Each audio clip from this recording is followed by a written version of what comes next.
Good afternoon. Good afternoon. Good afternoon. I see you, my Clubhouse family. Thank you for joining me this afternoon. My apologies for being just a little bit late, y'all. The weather around here is glitchy. The app is glitchy, and I was all on track today, and then everything just started going awry. So I just want to say good afternoon and thank you for joining me. I see you, my YouTube family. Thank you for chiming in.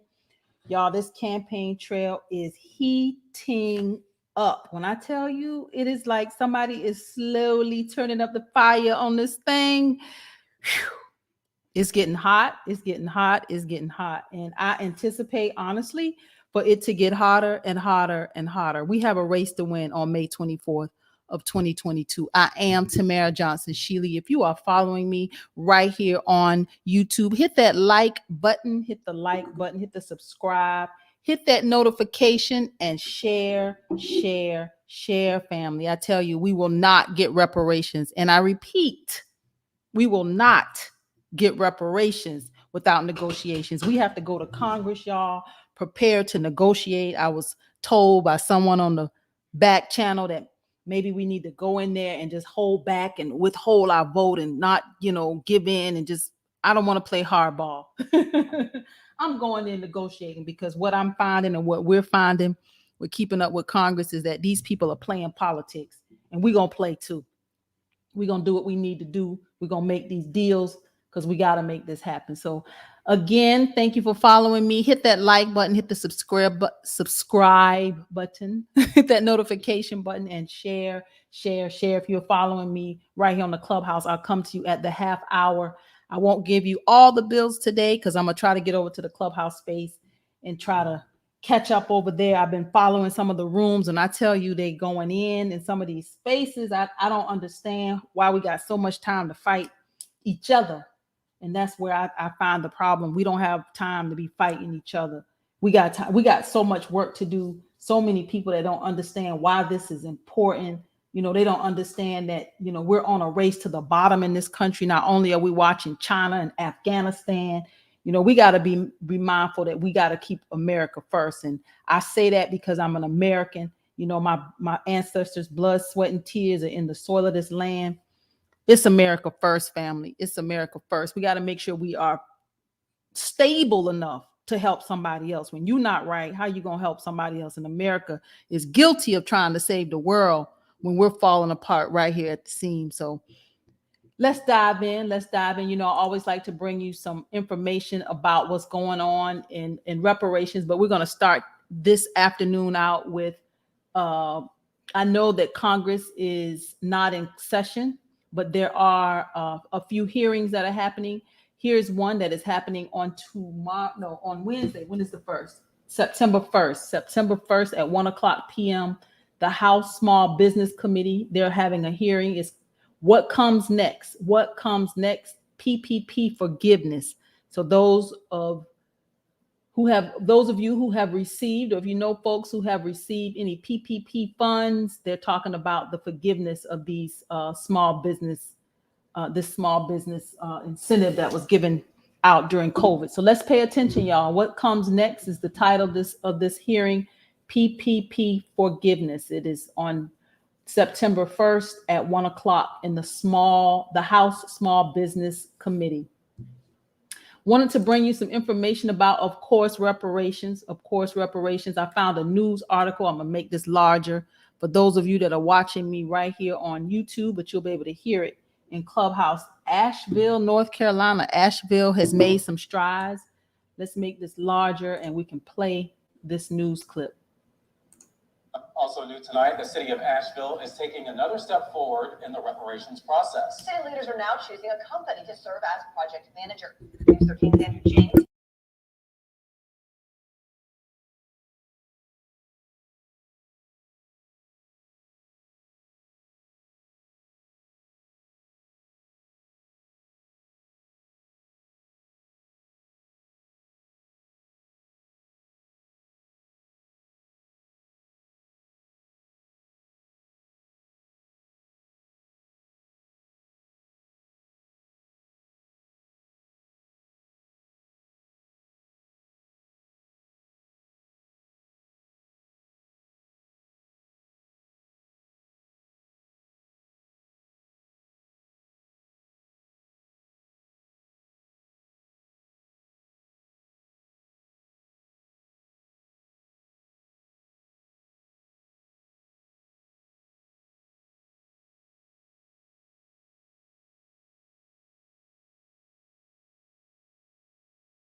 Uh-oh, he says no sound. Sorry, YouTube, y'all. It has been one of those days, y'all. One of those days.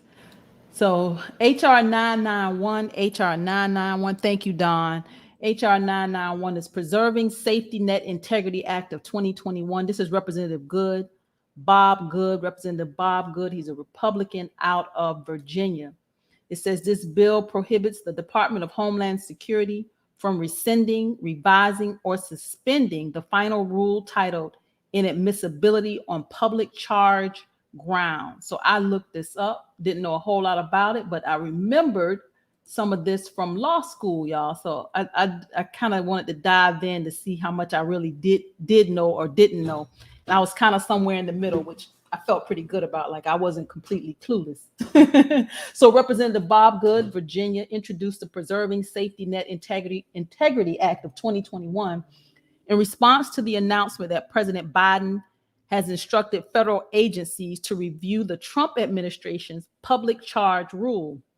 So for those of you that don't know what the public charge is, now this I did remember, so that's why I said I had a little bit of knowledge from law school, y'all. I knew a little something. It says the public charge concept was first established by Congress in 1882 in order to allow the U.S. government to deny a U.S. visa to anyone who is likely at any time to become a public charge, but without defining what public charge means.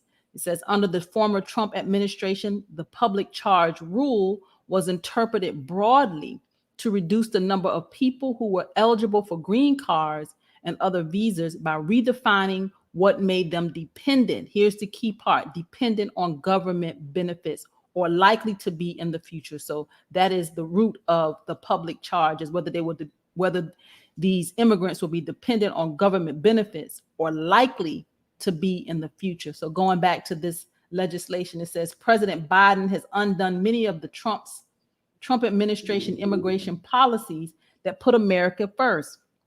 It says just as President Biden did not hesitate to unravel America's border security, his administration is now considering unwinding the nation's economic security.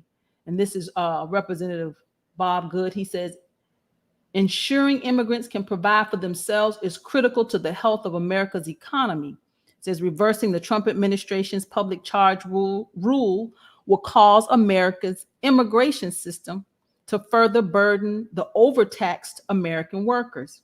It says as America faces record unemployment rates, we must preserve access to benefits for Americans struggling during these extremely difficult economic times. So that was Representative Bob Good.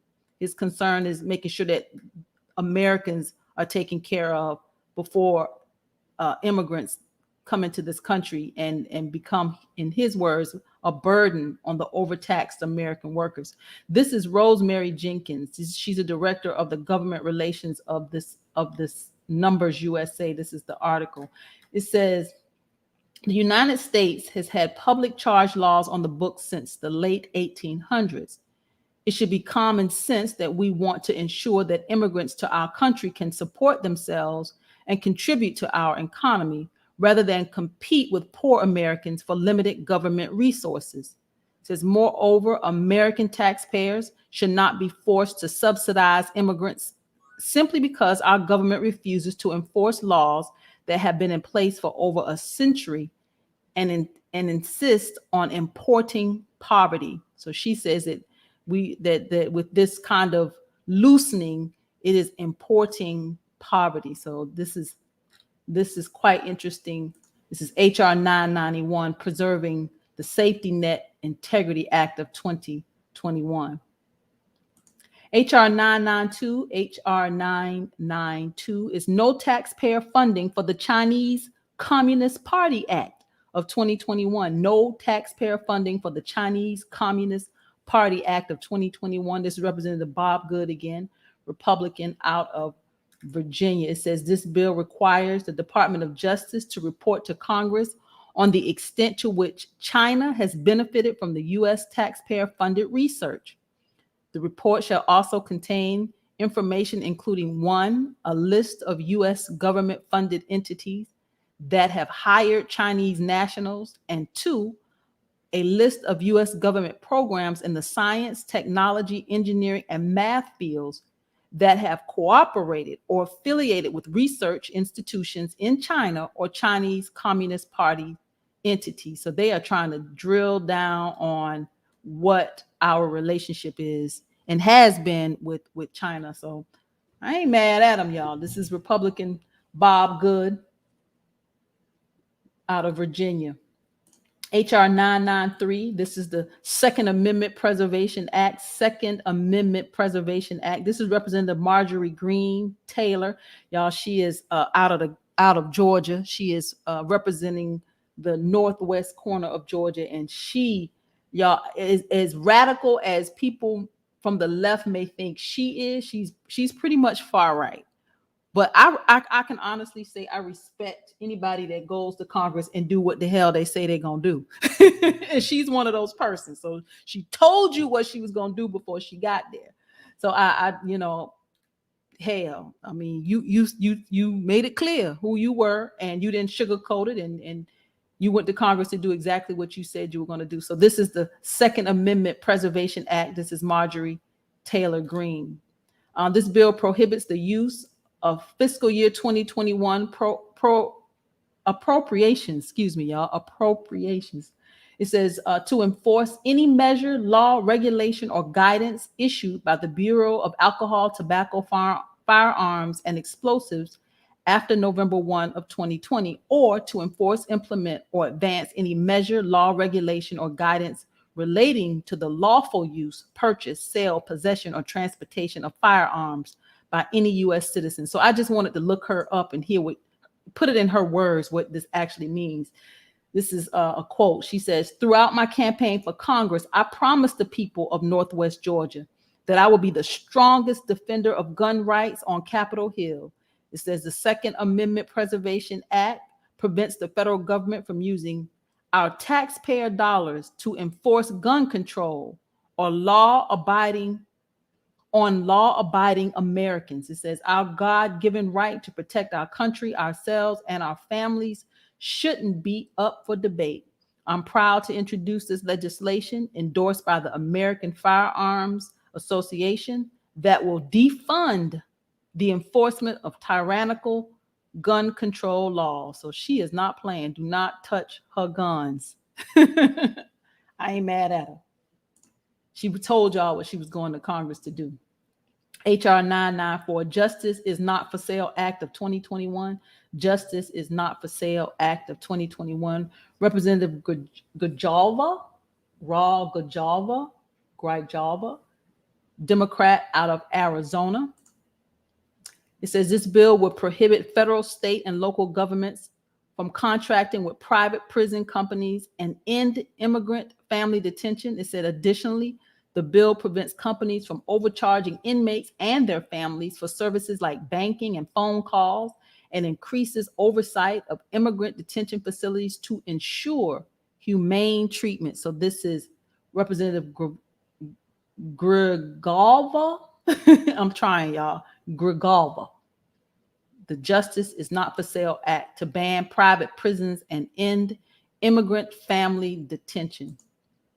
HR 995 is to amend the Child Abuse Prevention and Treatment Act to authorize the Secretary of Health and Human Services to award grants for purposes of reducing child abuse and neglect due to the substance use disorder of a parent or a caregiver.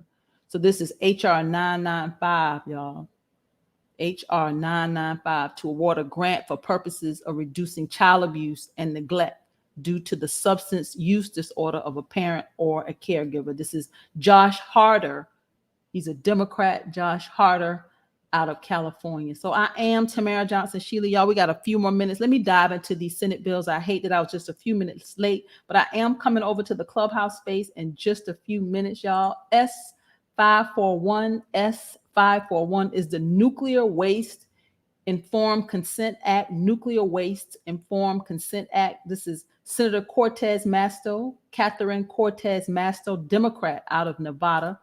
It says this bill prohibits the Department of Energy from using the Nuclear Waste Fund for certain expenditures involving repositories for disposing of spent nuclear fuel or high-level radioactive waste. It says specifically the DOE may not use the fund to pay for disposal in a repository or planning, construction, or operation of a repository unless the DOE has entered into an agreement with the state in which the repository is located and with affected local governments and Indian tribes. So this is specific to nuclear waste, y'all. It said this legislation, I looked it up, went a little further. I wanted to know what was really going on. It says this legislation would ensure that state, local, and tribal governments are central to a permanent repository and storage program, and it will give Nevadians specifically a meaningful voice in any plans to store nuclear waste at Yucca Mountain. So the storage of nuclear waste, y'all, it is concerning. It is concerning for all of us, because I often wonder, what are they doing with waste, whether it be our waste, from our household waste. How do they store this stuff, and then how do they keep us safe from toxins that could be in the air and the water and the soil. So this is something we need to be concerned about. And that was Senate Bill 541. Senate Bill 542 is the Global Electoral Exchange Act of 2021. This is Klobuchar. We know who she is, Democrat Amy Klobuchar, Democrat out of Minnesota. And I found this interesting. I had to highlight it red, y'all, because I found it quite interesting. It says, this bill authorizes the Department of State to establish a global electoral exchange program to promote sound election administration practices around the world. So, Amy, why are we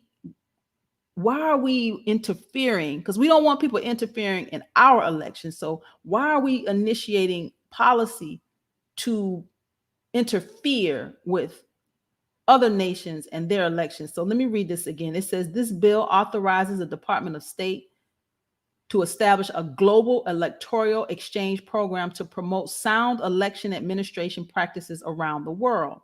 The State Department may award grants to qualified tax-exempt U.S.-based organizations that have expertise and experience in relevant topics, such as election system integrity. It says these grants may be used to design programs to bring relevant individuals, such as election administrators and poll workers, together to study and discuss election procedures.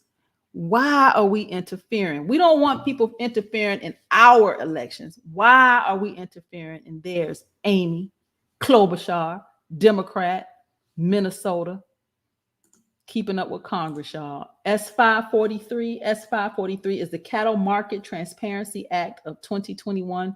For all you meat eaters, I don't eat any red meat, but just wanted to let you know, it says, this legislation would restore transparency and accountability in the cattle market by establishing regional cash minimums and equipping producers with more market information. This is from the legislator. He says, America's ranchers don't control the prices they are paid for their products, and those raising livestock have legitimate questions about pricing. It says, when the pandemic hit, meat prices at grocery stores went up, while the prices paid to farmers fell through the floor. It says this legislation will ensure farmers and ranchers have fair access to markets and are fully informed on pricing so they can continue to put food on the table in homes across the country. So that's S543, the Cattle Market Transparency Act. Senator Fisher, Deb Fisher, Republican out of, what state is NE, y'all? Nebraska. Nebraska, y'all. Senate Bill 544, one more, y'all. Senate Bill 544 is a bill to direct the Secretary of Veteran Affairs to designate 1 week each year as Buddy Check Week for the purpose of outreach and education concerning peer wellness checks for veterans. So this bill is to do a buddy check for the purpose of organizing outreach events and educating veterans on how to conduct peer wellness checks. So, this is Senator Joni Ernst, Republican out of Iowa. So I just wonder, why do we have to legislate this? You know, Republicans always want less government, less government. Why is this buddy check week? Why are we legislating it? Sometimes you got to ask them the questions they're asking us. Senate Bill 544, Senate Bill 544. Our last one for the afternoon, and we're going to wrap it up, is Senate Bill 545. Is the Railroad Employee Equity and Fairness Act. Railroad Employee Equity and Fairness Act. This is Senator Portman, Rob Portman, Republican out of Ohio. So I wanted to read what he specifically had to say. It says, I'm proud to announce this bipartisan legislation to ensure that unemployed railroad workers receive fair and equal unemployment benefits. It says this legislation will remove the harmful sequester that largely singled out railroad workers' unemployment benefits during the ongoing COVID-19 pandemic. The impact of the sequester has meant these railroad workers have not received the full unemployment insurance benefits that are due to them. It says the COVID-19 pandemic has caused nearly 5 times as many Ohio railroad workers to lose their jobs through no fault of their own. And I urge my colleagues to join me in ensuring that they are eligible for the same full unemployment benefits as all Americans. So that was Senator Portman, y'all, Senator Portman. So like I said, we will not, and I repeat, we will not get reparations without negotiations. We got to know the players. We got to know the game. And we got to continue to keep up with Congress. So I appreciate you joining me. I didn't come to you last week, but I'll chop it up over in the Clubhouse space. I'm telling you, this campaign has started to heat up. We need all hands on deck. We are moving into September. We have September, we have October, and we have half of November. That's it, y'all. Because when January comes, we have to hit the ground full speed. So we got 2.5 months to be prepared for January. Because once we get into January, from January through May, we got to hit this ground running, and we got to be running hard. So preparation is now. Every day, this is all I do. My life, I go to bed, I sleep in this. That's the extent of my life. I'm giving it everything I have. I don't have nothing else to give it. I'm giving it everything I have. So I ask that if you are watching me here on YouTube, if you are listening to me in Clubhouse, I'm gonna pass the collection plate.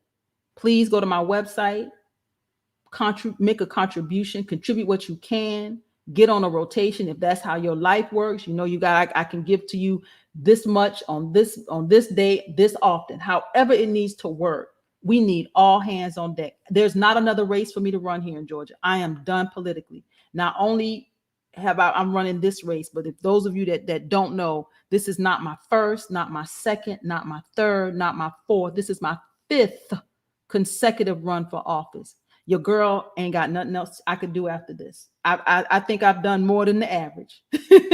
There's nothing else for me to run for. So if we don't hit it and hit it hard, y'all know I gave it all I got. So I came out of the gate in 2014, 16, and 18 and ran for the state Senate, got my feet wet, understood what politics is like in the state of Georgia, found out the hard damn way what it's all about. I found out the hard way that your own party, when you don't ride the bench and you're not the chosen one and you don't fall in line and you don't kiss the ring and you don't do what they tell you to do, you don't toe that party line, you're going to be ostracized. And I found out the hard way. Because after running that race to the state Senate for the 3rd time and knowing that 3rd one was going to be a victory, the Democrats, the operatives inside of the state party and all just Democratic operatives decided that a white woman was more electable because she was white and she looked like the district. So to hell with all the work that had been done by me and my supporters. To hell with that. It was hers because she was white and she looked like the district. So my race became a race. And rightfully so, I should have been bitter, and I was. But God cooled me off, sent me back to school in 2018, got accepted to law school, Emory University. Take a break, Tamara. Go learn. Go get you some more knowledge, because the next time I take you, I'm going to take you higher. And that's what he did. He took me higher. 2020, we got on the campaign trail to the United States Senate. Came in 6th place, y'all. No damn money. The top 5 had millions or influence. We came in 6th place talking about reparations. A bold agenda. We own to something. Now, if you believe it, support it. Go to the website, make a donation, be committed to this, because I'm committed. We got a lot of people committed to this. So I just want to say thank you. Thank you, YouTube. Make sure you hit the like, subscribe, hit that notification, and share. I will be back tomorrow, y'all. Y'all should see my desk look like a tornado went through it, but I'm trying to dig my way out of it every day. We hitting this thing hard and harder and trying to figure it out. But I'm telling you, it's starting to heat up. Herschel Walker has added himself to this race. So the media now is doing what the media does, creating this frenzy. Walker versus Warnock. To hell with this. To hell with that. We got a race to win. We have a race to win. I'll see y'all tomorrow, Clubhouse. YouTube. Clubhouse, I'm coming over there. I'll see y'all tomorrow, YouTube, right back here at 5 o'clock Eastern Standard Time. Go to the website, make a contribution, hit the Cash App, do what you can. Every dollar counts. Have a good afternoon. Thank you for tuning in for Keeping Up with Congress. I am Tamara Johnson Shealy, your candidate for the United States Senate. I'm a progressive Democrat that believes that reparations will make America great. It is time that we bridge the divide in this country. Please go to the website. That's tamaraforgeorgia.com. www.tamara,